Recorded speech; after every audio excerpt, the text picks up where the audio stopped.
अध्याय 2 जगत की उत्पत्ति से पूर्व मसीह में हमारा चुन लिया जाना। दूसरा प्रश्न यह है, जब परमेश्वर ने अदन की वाटिका में भले और बुरे के ज्ञान का वृक्ष लगाया, तब क्या परमेश्वर यह जानता था कि आदम और हव्वा इसे तोड़ कर खाएंगे, या फिर वह इसे नहीं जानता था? हम यह नहीं कह सकते कि सर्वशक्तिमान परमेश्वर, जो अंत की बात आदि से बताता आया है, इसे नहीं जानता था। यदि परमेश्वर पहले से जानता था, तो यह निसंदेह है कि उसने आदम और हव्वा को पाप करवाने की योजना बनाई होगी। परमेश्वर ने उस सर्प को भी, जिसने हव्वा को भरमाया, बनाया।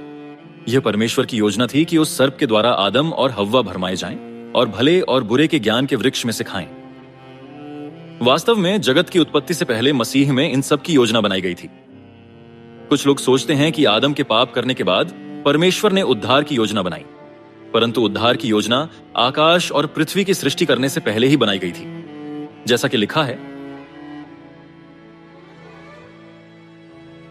इफिसियों अध्याय 1 आयत 4 से 9, जैसा उसने हमें जगत की उत्पत्ति से पहले उसमें चुन लिया कि हम उसके निकट प्रेम में पवित्र और निर्दोष हों, और अपनी इच्छा के भले अभिप्राय के अनुसार हमें अपने लिए पहले से ठहराया।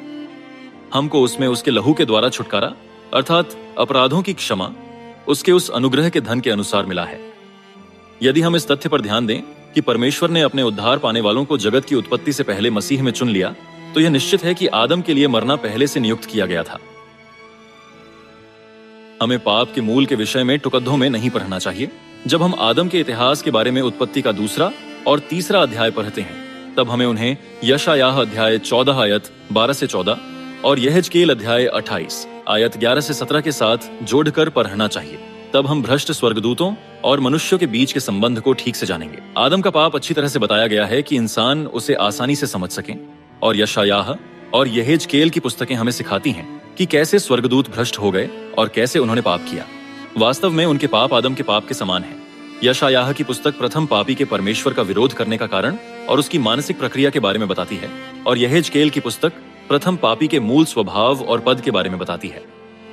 यहेजकेल की पुस्तक में हम देख सकते हैं कि सौर के राजा ने स्वर्ग में कैसे पाप किया। वह छाने वाला अभिषिक्त करूब था, और वह परमेश्वर के पवित्र पर्वत पर आग सरीखे चमकने वाले मणियों के बीच चलता फिरता था, परंतु महिमा की बहुतायत के कारण उसका मन घमंडी हो गया। अतः वह पाप करके भूमि पर पटक दिया गया, जैसा कि लिखा है यहेजकेल अध्याय 28 आयत 11 से 17। फिर यहोवा का यह वचन मेरे पास पहुंचा, हे मनुष्य के संतान, सोर के राजा के विषय में विलाप का गीत बनाकर उससे कहे, परमेश्वर यहोवा यूं कहता है, तू तो उत्तम से भी उत्तम है, तू बुद्धि से भरपूर और सर्वांग सुंदर है। तू परमेश्वर की अदन नामक बारी में था। तेरे पास आभूषण, माणिक, पद्यराग, हीरा, फिरोजा, सुलेमानी मणि, यशब, नीलमणि, मरकद और लाल सब भांति के मणि और सोने के पहिरावे थे। तेरे डफ और बांसुलियां तुझी में बनाई गई थीं। जिस दिन तू सिरजा गया था, उस दिन वे भी तैयार की गई थी। तू छाने वाला अभिषिक्त करूब था। मैंने तुझे ऐसा ठहराया कि तू परमेश्वर के पवित्र पर्वत पर रहता था। तू आग सरीखे चमकने वाले मणियों के बीच चलता फिरता था। सुंदरता के कारण तेरा मन फूल उठा था, और वैभव के कारण तेरी बुद्धि बिगड़ गई थी। मैंने तुझे भूमि पर पटक दिया और राजाओं के सामने तुझे रखा कि वे तुझको देखें। यशायाह की पुस्तक उस कार्य को प्रकट करती है जो बेबीलोन के राजा ने स्वर्ग में किया। वह उषा काल के पुत्र भोर के चमकने वाले तारे के महिमामय पद पर था, पर वह अहंकारी होने लगा, और उसने परमेश्वर के तारों से भी कहीं ऊपर अपना सिंहासन ऊंचा करना तथा परमेश्वर के तुल्य बनना चाहा। अतः वह पापमय भूमि पर गिरा दिया गया। यशायाह अध्याय 14 आयत 4 से 15। उस दिन तू बेबीलोन के राजा पर ताना मारकर कहेगा, हे भोर के चमकने वाले तारे, तू कैसे आकाश से गिर पड़ा है? तू जो जाति जाति को हरा देता था, तू अब कैसे काटकर भूमि पर गिराया गया है? तू मन में कहता तो था, मैं स्वर्ग पर चढ़ूंगा, मैं अपने सिंहासन को ईश्वर के तारागण से अधिक ऊंचा करूंगा, और उत्तर दिशा की छोर पर सभा के पर्वत पर विराजूंगा। मैं मेघों से भी ऊंचे ऊंचे स्थानों के ऊपर चढ़ूंगा, मैं परम प्रधान के तुल्य हो जाऊंगा। परंतु तू अधोलोक में उस गड्ढे की तह तक उतारा जाएगा। ये 2 आयतें एक साथ पढ़ते हुए हम पाप के मूल के बारे में आधारभूत ज्ञान प्राप्त कर सकते हैं।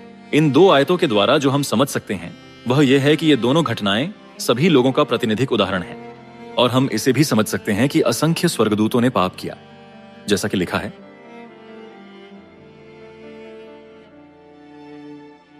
प्रकाशित वाक्य अध्याय 12 आयत 9। तब वह बड़ा अजगर, अर्थात वही पुराना सांप जो इब्लीस और शैतान कहलाता है और सारे संसार का भरमाने वाला है, पृथ्वी पर गिरा दिया गया, और उसके दूत उसके साथ गिरा दिए गए। शैतान परमेश्वर के खिलाफ विद्रोह करके असंख्य स्वर्गदूतों के साथ नीचे गिरा दिए जाने के बाद भी पृथ्वी के प्रतिनिधि के रूप में स्वर्ग के पहिलौठों की महासभा में शामिल होता था। परंतु ज्यों ही यीशु मसीह क्रूस के द्वारा उस पर विजयी हुआ, शैतान स्वर्ग के पहिलौठों की महासभा से पूरी तरह से बाहर निकाल दिया गया।